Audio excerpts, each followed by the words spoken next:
All right, so we're gonna pack up the RV. We're done here at the campsite, and we're gonna hit the road. We're gonna put the slide outs in first. Before we do that, what we're gonna do is we're gonna make sure there's no obstructions to the bedroom slide out. So this whole bedroom slide out is gonna come all the way in about 3 feet. So we wanna make sure in front of this little cabinet door here, there's nothing blocking on either side. Because these walls are going to come in all the way to here. The bed itself is going to come to about here, and then this whole side of the RV is going to come in. So when it's all closed up, this comes to here, bed comes to here, they touch. The bed touches the wall.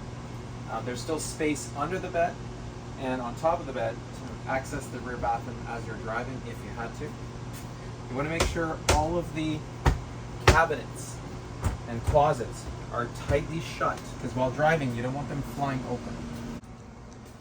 One of the first things to do before driving away after packing up the RV is to secure the rear bathroom cabinet here that comes out near the shower with this white curtain rod to secure it across so it doesn't come open this way while driving.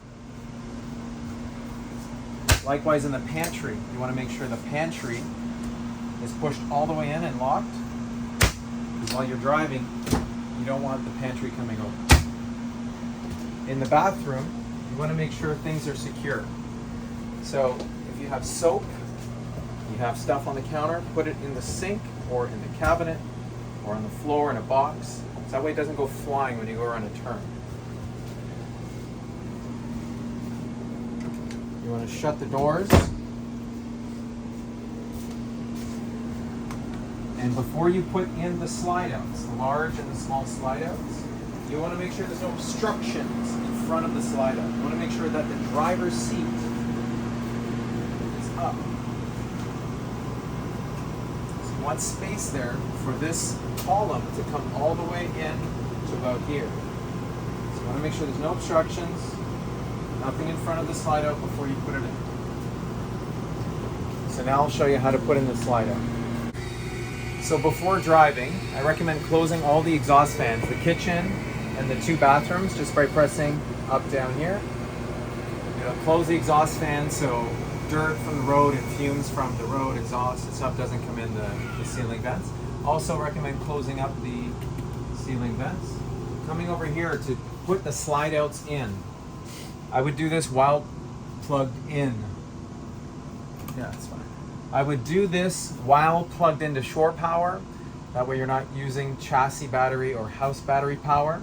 So right now I'm plugged into shore power. I've just started packing up. So what we're gonna do is passenger side. PS is for the passenger side of the vehicle. That's the bedroom slide in and out. So that's the bedroom slide. We're gonna press out, then we're gonna hold in. And you don't wanna stop this mid retraction. You want to go all the way. All the way.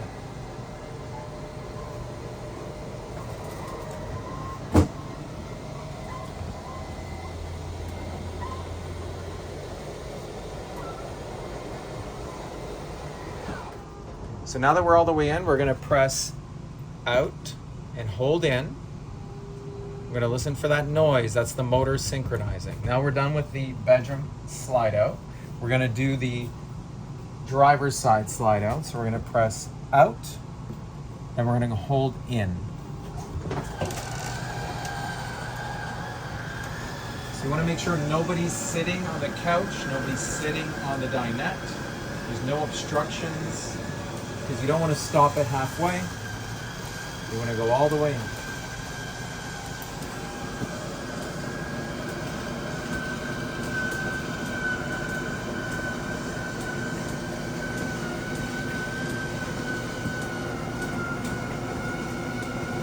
As you can see, it gets pretty tight. As you can see, it starts to get a little tight here. There's room enough for one person to fit here. So I usually stand here with a little bit more room to close the slide out all the way.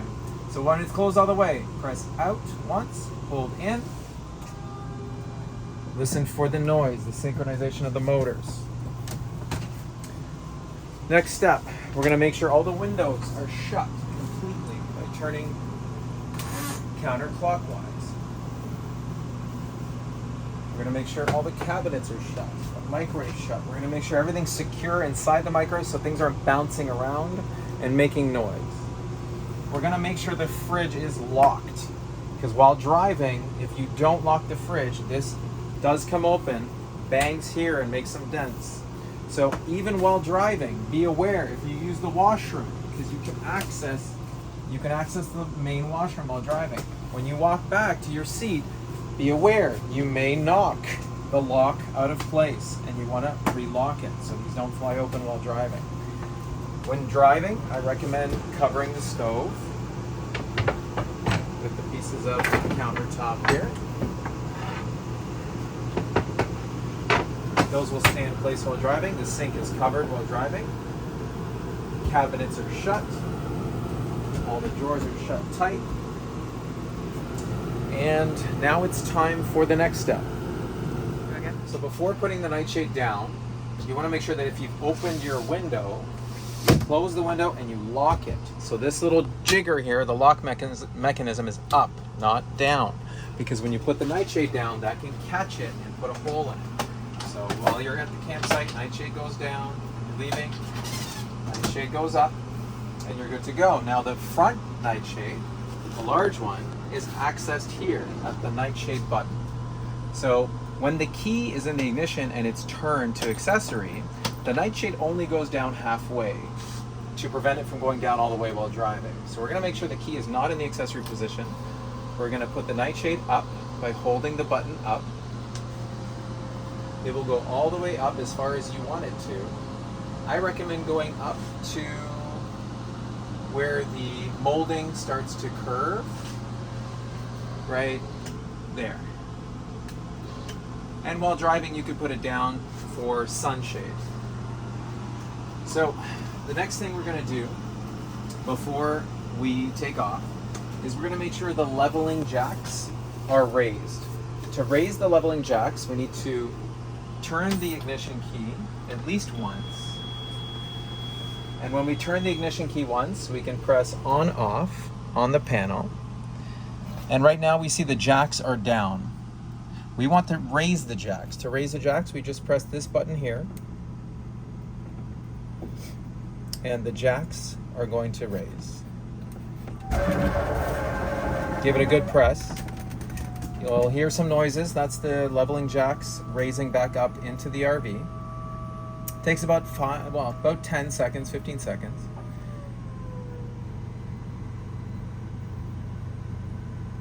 You'll hear the noises stop, and this will indicate that the jacks are retracted. So now the jacks are retracted. Jacks down button is off. So jacks are retracted, turn this off, and now you're good to go. The next step would be to raise the RV suspension air. So when we park the RV, we hit lower, and that lowers the RV down, takes all the air out of the airbags that keep the RV suspended. So when you're about to drive, you want to flip that to auto so it fills the airbags with air and you can ride on the suspension air. You do not want to drive on the lower setting. It's not good for the vehicle and it's not comfortable for driving. So before driving, you always want to make sure the awning is in, it's retracted. Inside the door of the RV, we have an extend and a retract button. If we tap the retract button once, you'll see, step over here, you'll see the awning is retracting.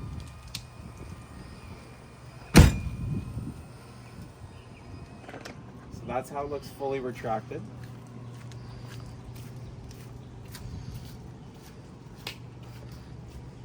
All right, so here we are outside the RV where the shore power is hooked up. So right now we're hooked up to 50 amp shore power. What we're gonna do is we're gonna twist the ring around the power cord, unscrew it. We're gonna unplug it from the side of the RV.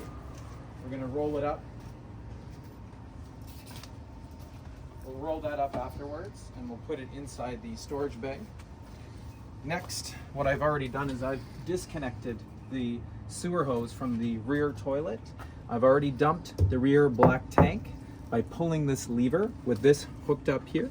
So what I did is I had this cap off, I screwed this on, I dumped it by pulling this lever, and then I ran fresh water down the toilet tank by holding down the flusher on the toilet so that it cleaned out this sewer hose. Usually I would leave that connected while dumping the other tank, but I'm just going to make sure it's up high enough so that this tank gets drained.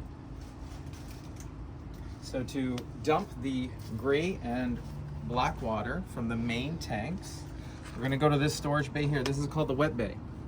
What we're going to do first is we're going to pull the black tank lever. That's going to release the sewage, and it's going to release the sink water from the main bathroom sink. So the main bathroom sink and the main bathroom toilet go into the same black tank, and all of that water goes all the way down to your campsite's sewer drain. You can hear when it's running out. All right, so now it's fully dumped. Now that that's fully dumped, what we're gonna do is we're gonna pull the gray water. Now that's the water from the showers and the sinks, soapy water. That's gonna go through there, and that's gonna clean it out a bit.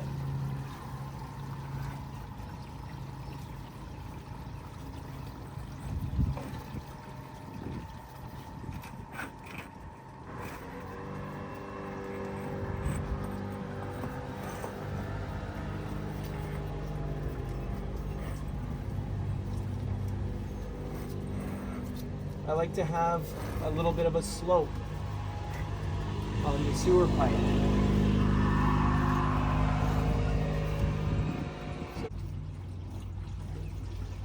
I like to have a little slope on the sewer pipe so that as the water's draining, it drains out nicely. While that's draining, what I'm going to turn on next is the sewer flush. To turn that on, I have another hose hooked up. So I have this secondary hose hooked up. At my campsite, I have 2 water inlets. As you can see here, coming through the sewer, it's clear water now, not dirty water. So coming through the sewer hose, we've got all the sewage out. So I'm going to turn on the secondary water source. What that's going to do is spray a jet of water into the bottom of the black tank to get out any residue, any sewage residue in that black tank is being blasted out by a stream of fresh water. So we'll give that a minute, and yeah, I usually leave that on for 30 seconds to a minute just to get all the residue out of that tank, and then we're going to shut that off. Okay. So sometimes when I'm running the freshwater sewer flush, I'll close the black tank lever and I'll let it run, but it's not advisable to do that for more than 10 to 20 seconds because that's putting a ton of water into the black tank. And if you shut this and you leave this running for more than 30 seconds to a minute, you could have a bad situation inside where the water fills up the black tank and comes up into the toilet and up into the sink and goes all over the RV. So you should probably leave this open while you're running the sewer flush. I sometimes close it, but I stay right here and I count to 10 or 20 and then I open it again, and that gets most of the residue out. All right, so now I've closed the black water tank, I've closed the gray water tank levers, and the next step is to disconnect the sewer hose. So we're going to twist that.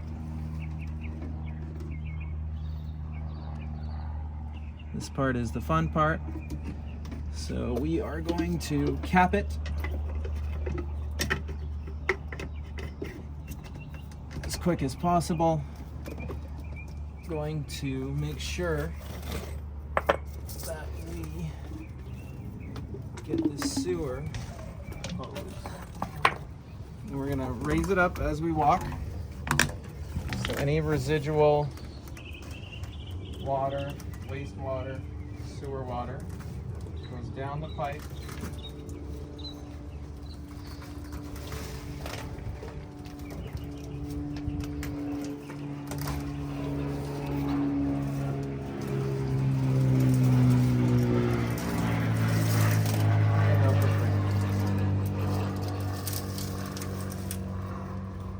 The next step is to disconnect the secondary hose from the sewer flush.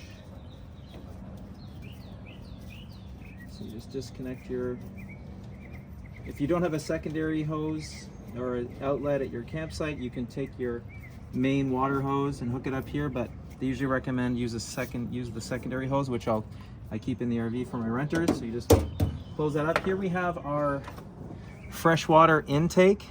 So I've connected this to the freshwater here at the RV site, and I have my city fixtures setting on. That will allow me to use the sinks and the showers and the toilets inside the RV using the water pressure from the city, and I do turn the water pump on inside as well.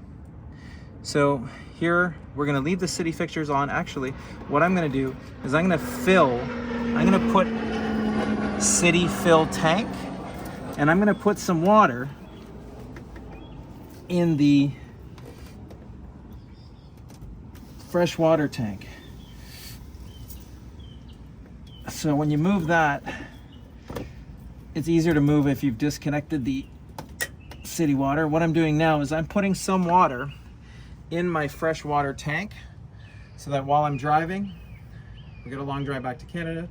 While we're driving, if we park at a Walmart, we'll have water in the sinks, the toilets, and stuff like that. So we'll have some fresh water on our way home. Well, it won't fill it completely. That'll take quite a while. But 5 minutes, it'll give us like 20-30%. The tank is massive for the freshwater tank. Okay, before leaving the campsite, another important thing you need to do is if you have internet connectivity, you'll disconnect the coaxial cable here, and that's gonna disconnect the connection inside the RV, which I'll show you when we go inside. The coaxial cable for the internet, I usually run it up through the sewer hose opening here and right in there, so I can close the door to stop water from going in there. So all of this stuff goes up through the floor. The water hose goes up through the floor, the sewer hose goes up through the floor, and the internet coaxial cable goes up through the floor. What I'm going to do now while driving is I want to be able to use my tanks. So I'm not going to stay on city fixtures. I'm going to push as hard as I can to get this over to normal. Okay. So now that we're on normal, we can use the water from the fresh tank that I just filled.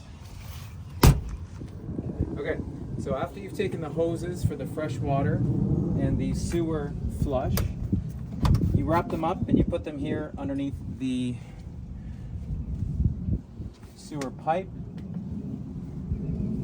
Close it up. And the power cord just goes in here, along with the cable for the internet, the coaxial cable for the internet. Moving along here, where we have our propane tank, above here we have a convenient spot for the stinky slinkies. So that's the sewer hoses. And then before we shove off, we need to make sure we've grabbed the wooden supports. The wooden supports for the leveling jacks.